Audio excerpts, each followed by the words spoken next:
हाँ, इस तरह।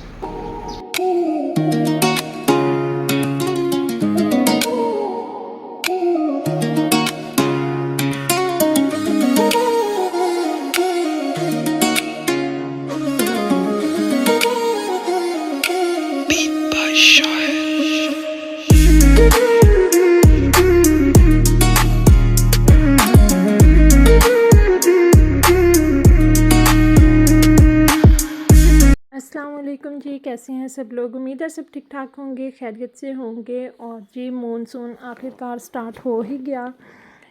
सुबह तकरीबन 4 बजे से बारिश स्टार्ट हुई है सरगोदा में, और इतनी ज़ोर की बारिश लगातार होती रही है। दरमियान में थोड़ी सी बस कुछ देर के लिए यानी 10-15 मिनट के लिए उसकी रफ़्तार कम हुई, बारिश ख़त्म नहीं हुई और फिर से स्टार्ट हो गई। 2 बजे तक बताया हुआ था कि बारिश होगी। और इस तरह के मौसम में आपको पता है कुछ ना कुछ चटपटा या फिर मीठा मौसम की मुनासबत से यानी कुछ अलग खाने को दिल करता है। तो फिर पहले हम कह रहे थे कि गुलगुले बनाते हैं। वैसे मेरा इरादा ये था कि दही पड़ा हुआ है तो पकोड़े बना लेंगे। दोपहर के खाने में ना रायता और पकोड़े बड़े मज़े लगते हैं रोटी के साथ। लेकिन फिर हस्बैंड ने कहा कि नहीं, पकोड़े तो पहले भी बनाते रहते हैं, आज ना कुछ मीठा ट्राई करते हैं। पहले मालपूरा हमने सोचा कि बनाएंगे या फिर गुलगुले, 2-3 ऑप्शंस थे हमारे पास। फिर ना मीठे टिकड़े जो होते हैं वो मैंने रेसिपी देखी यूट्यूब से तो ये भी बिल्कुल गुलगुलों की तरह थी, बस इनकी शेप डिफरेंट थी। गुलगुले जो हैं उनमें ये होता है कि आप उसको बॉल की तरह राउंड शेप दे देते हैं, और जो टिकड़े होते हैं उसमें ये देखें छोटी छोटी रोटियां हमने बना के ना उनको कढ़ाई में हमने डीप फ्राई कर लेना होता है। इनको शैलो फ्राई नहीं कर सकते, फिर ये मज़े के नहीं लगते। अच्छा, इसके लिए मैंने गुड़ मंगवा लिया था और गुड़ को ना पानी में मिक्स कर लिया था, थोड़ा सा उसको गर्म करके पानी को। जब वो अच्छे से मिक्स हो गया तो उसी पानी से आटा गूंद लिया था। अच्छा, मुझे आइडिया नहीं था ना, इसलिए फिर आटा ज़्यादा मीठा नहीं हुआ था। तो मैंने क्या किया, मेरे पास शक्कर पड़ी हुई थी, मैंने उस गूंदे हुए आटे में वो शक्कर ऐड कर दी और उसको स्टे दे दिया था 10 से 15 मिनट के लिए, रेस्ट दिया। उसके बाद फिर मैंने ये बनाई और इसके ऊपर तिल लगाए। अच्छा, इसके अंदर ना एक हमारे से थोड़ी सी मिस्टेक हो गई थी कि हमने बेकिंग सोडा ऐड कर लिया था, उसकी वजह से ना ये फूल रही थी और इनको पकने में ज़रा ज़्यादा टाइम लग रहा था। तो आपने आटे से जब भी ये बनानी है ना मीठे टिकड़े या गुलगुले, इसमें आपने सोडा ऐड नहीं करना, ये बात याद रखनी है। और बारिश अभी भी हो रही थी। मैंने खाने में आज बनाई थी दाल मूंग मसूर, साथ में रोटी बना ली। उसके बाद फिर मैं इसकी तरफ आ गई, ये बनाने लगी। और ना एकदम मुझे इतनी घबराहट हुई ना, मेरे पता नहीं सर को ऐसे गर्मी चढ़ी और चक्कर आने लगे। फिर मैंने हस्बैंड से कहा कि आप आएँ और ये जो रहते हैं ना आप बनाएं, मैं थोड़ा सा ना एक तो इनका पिक्चर ले लूँ, शूट कर लूँ जो टिकड़े मैंने बनाए हैं, और फिर मामी लोगों को भी दे आऊँ। वो भी खाना खा रहे थे, चलें साथ ही खा लेंगे। खाने के बाद ना मीठा बड़ा मज़े का लगता है, और इस तरह के मौसम में तो ख़ास तौर पे दिल करता है। तो फिर स्मीना लोग सारे बैठ के खाना खा रहे थे। इन्होंने आज चिकन कढ़ाई बनाई थी, पहले स्मीना दे के आई थी किचन में, आपने देखा है। खाना खा के हम लोग फिर सो गए। लाइट हमारी सुबह से तो ऑफ़ थी जब से बारिश हुई थी स्टार्ट, लेकिन उसके बाद ना सोने के टाइम आ गई थी 12-1 बजे, और सो के यहाँ पे उठे हैं। तो मैं फिर ना फ़ैन ऑफ़ कर देती हूँ, पर्दे वगैरह इकट्ठे करके लाइट ऑन कर देती हूँ ताकि अब्रिश उठ जाए। वो भी अगर जल्दी ना जागे 5-6 बजे तक सोती रहे तो रात को सोने में बड़ा प्रॉब्लम करती है। ज़ाहिर है फिर नींद लेट आती है बच्चों को, तो इसलिए मैं फिर रोशनी कर देती हूँ और पंखा भी बंद हो जाता है ना, फिर वो खुद ही उठ जाती है, उसको ऐसे जगाना नहीं पड़ता खुद से। और आज बस बच्चों को शावर नहीं दिया था क्योंकि लाइट सारा दिन, इस लाइट कह रही हूँ, बारिश होती रही थी तो बच्चे बाहर आते जाते रहे थे। जैसे ही बारिश थोड़ी सी कम होती थी, हल्की होती थी, ये दोनों बाहर निकल जाते थे क्योंकि बाकी बच्चों की बाहर से आवाज़ें आती थी। तो ज़रा भीगे हुए थे और ना इस तरह बारिश में मैं इनको क्या शावर देती, इन्होंने और ज़्यादा भीग जाना था, इसलिए ज़रूरत भी नहीं थी।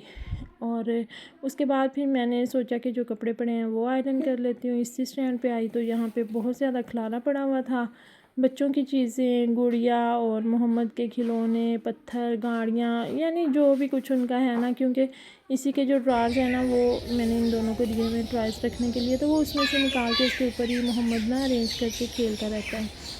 खैर शाम के टाइम फिर मैंने कहा कि चलो बाहर का सीन देखती हूँ, कैसा मौसम है, क्या हिसाब किताब है। ये देखिए हर चीज़ बिल्कुल फ्रेश हो गई थी, और ये रात की रानी जो है ये भी बड़ी खिली खिली नज़र आ रही थी। ये इमली का पौधा है यहाँ पे, बड़ा मज़े का। मोहम्मद को बड़ा शौक़ है, अच्छा वो ना इस तरह की चीज़ों का, मेरे पास पत्ते तोड़ के लेके आता है, कहते हैं मामा ये इमली है, इसको खा लो, इसमें से गुठली तो नहीं निकलेगी, ये लगता कैसे है, अगर मैं गुठली लगाऊंगा ये लग जाएगा या नहीं। यानी इस तरह की वो क्वेश्चनिंग करता रहता है। और ये अमरूद है, इसके ऊपर अमरूद लगे हुए हैं, अभी बहुत छोटे और कच्चे हैं, अभी खाने वाले नहीं हैं, थोड़े पक जाएंगे ना, लेकिन सख्त होंगे तो वो बड़े मज़े के लगते हैं। और मोहम्मद को भी इस तरह के अमरूद बड़े पसंद हैं। अगर हम बाज़ार से भी लेके आते हैं ना तो वो कहता है कि मैंने सख्त वाले खाने हैं, मैंने नरम वाला नहीं खाना। और जो अब्रिश है वो क्योंकि छोटी है, अभी ज़्यादा चबाती नहीं है, दांतों से काटती नहीं है फोकस करके, तो वो फिर कहती है कि मेरे पास नरम हो, उसको फिर मैं बीज वगैरह निकाल के नरम देती हूँ।